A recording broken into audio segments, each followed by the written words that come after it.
Today is Wednesday, September 8th. My name is Pastor Anthony, and this is Wilderness Wanderings.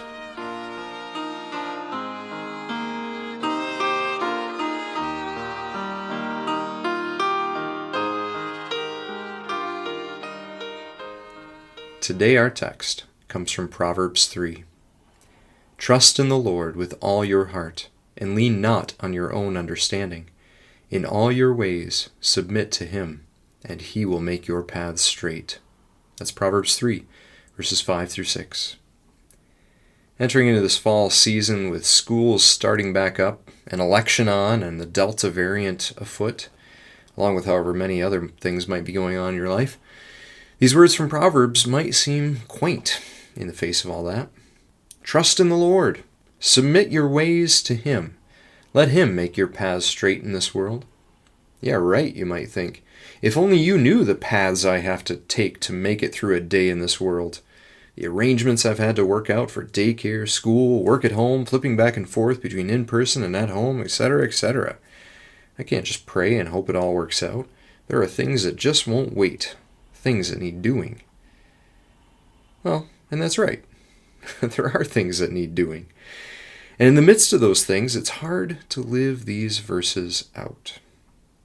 Yet, I think there is something deeply foundational to placing our trust in the Lord first.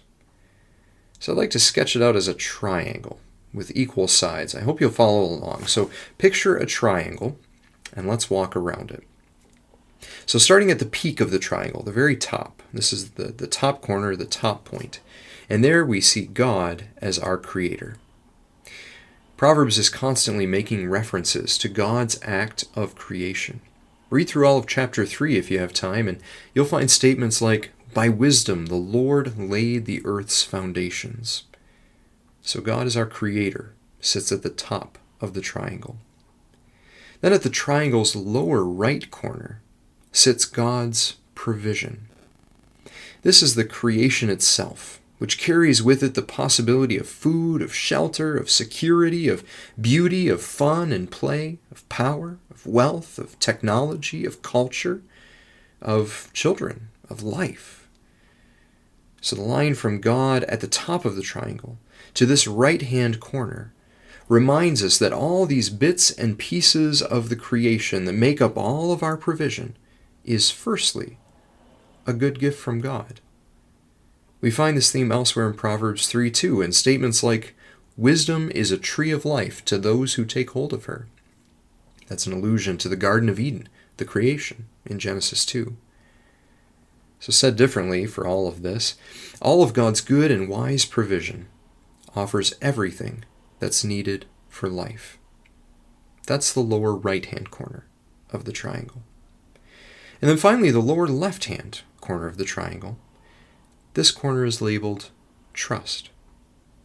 Having already received from God all the provision that we need for life, all the provisions that we spend our days chasing to secure, we can perhaps begin to realize that all this provision actually comes from God and not from our striving to secure it.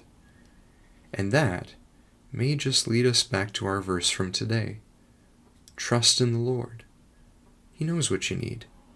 He already provided it in the creation, in the breath of life that fills our lungs.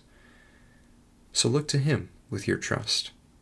And then the triangle is complete as we look back to that top point toward God our Creator. God provides, and we receive it in trust that God will continue to provide, which builds our trust in Him further. Round and round we go, tasting and seeing that the Lord is good. This path around the triangle isn't straight because it's linear. It's straight because it's centered around a right and trusting relationship with our Creator God, which then puts all of our other relationships in a good place too. Our relationships with our provision, with our daily tasks and activities, it all flows from the center, a right and trusting relationship with God. As you journey on today into this relationship of trust, remember that God has also provided His blessing. Receive it now. May the peace of the Lord Christ go with you, wherever he may send you. May he guide you through the wilderness, protect you through the storm. May he bring you home rejoicing at the wonders he has shown you. May he bring you home rejoicing once again into our doors.